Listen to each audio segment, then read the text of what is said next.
This video is some of my what if this happens or that happens in Season 7. Not really a theory, but some thoughts I had, that I would like to share with all of you. Maybe it can help you with your own ideas for what could happen in the coming season. When most of this stuff doesn't happen, this video will look stupid, but I guess that's for all of you to decide.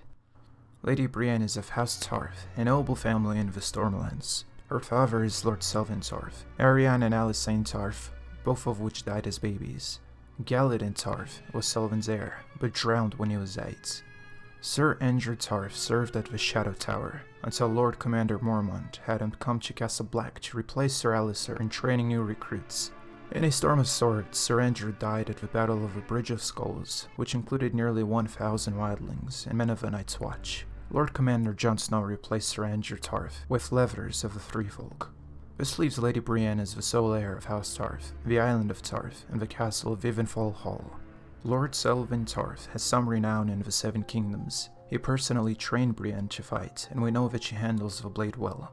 In Season 6, while the Lannisters were besieging Riverrun, the Blackfish himself stated that he knew and admired her father. The Blackfish is a legendary figure that many, including the Kingslayer, looked up to. And I said is on purpose because, while very unlikely, the Blackfish just might still be out there. But again, the chances are slim to none. Jaime's guards would have little reason to lie to him. But back to Lord Tarth. When the trial of Cersei Lannister was announced, nobles from the Crownlands, the Stormlands, the Reach, and the Westerlands flocked to King's Landing.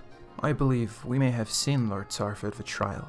None of the images are clear, and keep in mind that there are hundreds of noble houses in Westeros, and many people from Essos, so the fact that his clothes might have been similar to House Tarth's heraldry doesn't set a thing in stone. But if this man was Lord Selwyn Tarth himself, then the seat at Evenfall Hall would pass to Brienne, along with the ships and men of Tarth, and the title of Evenstar, passed from one ruler to the next since the Dawn Age. Not only that, but Brienne also owns a Valyrian steel sword, with an incredible squire. She wears armor that has likely been crafted in some King's Landing forge, and the capital of Westeros would attract talented armor smiths. Along with her Valyrian steel, Lady Brienne also certainly has Targaryen blood. This is all but fact, drawn from a quote stated in the World of Ice and Fire. Tarths boast of blood ties to the Durrandons, Baratheons, and more recently the Targaryens. And no, I'm not saying Brienne is a Targaryen. She just has Targaryen blood along with quite a few nobles in Westeros. Overall, Brienne is shaping up to be a very awesome character, but you never know who the plot will screw over next.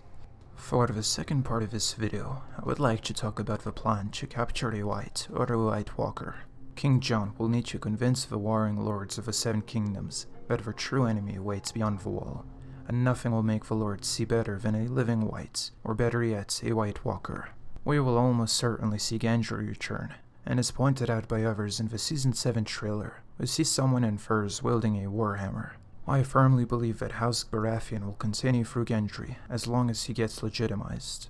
In Episode 8 of Season 6, Sandor Clegane ran into Beric Dondarrion and Forest of Myr, who planned to take the Brotherhood north and fight the White Walkers. Say Jon travels to Dragonstone, mates with Dany but doesn't convince her to fight beyond the wall. As they are in the Crownlands, they end up picking up Gendry on their way back to Winterfell. At Winterfell, the decision is made to go beyond the wall and capture Winter itself and bring it south in chains. The Brotherhood without banners arrives at Winterfell, and Lord Beric joins the quest. We see Brienne of Tarth at Winterfell in the Season 7 trailer. We can assume that her squire Podrick is there as well. How amazing would it be if we get something like the Fellowship of the Ring in Game of Thrones?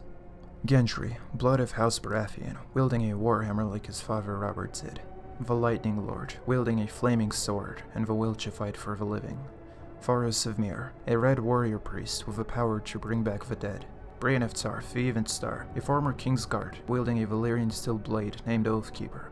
Podrick Payne, squire of Tyrion and Brienne, wielding the Halfman's battle axe and likely to become a legendary knight.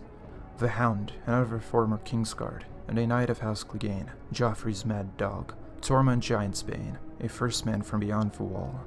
Jon Snow, King of the North, Lord of Winterfell, wielding the former Valyrian steel sword of House Mormont, Longclaw, accompanied by a direwolf known as Ghost. When they pass through Castle Black, they would be joined by Atale, the 999th Lord Commander of the Night's Watch. This elite group would then set out beyond the wall, and would have to face the forces of the Night's King in their struggle to capture the one thing that could make the Lords of Westeros unite under a common enemy. And perhaps they do capture a Wight, but are in a great peril. Who better to save them than Benjen Stark, a lost ranger of the Night's Watch? The adventures of his group alone could make for its own book. Who knows, it's possible they may even have to travel all the way to Mordor, the lands of always winter.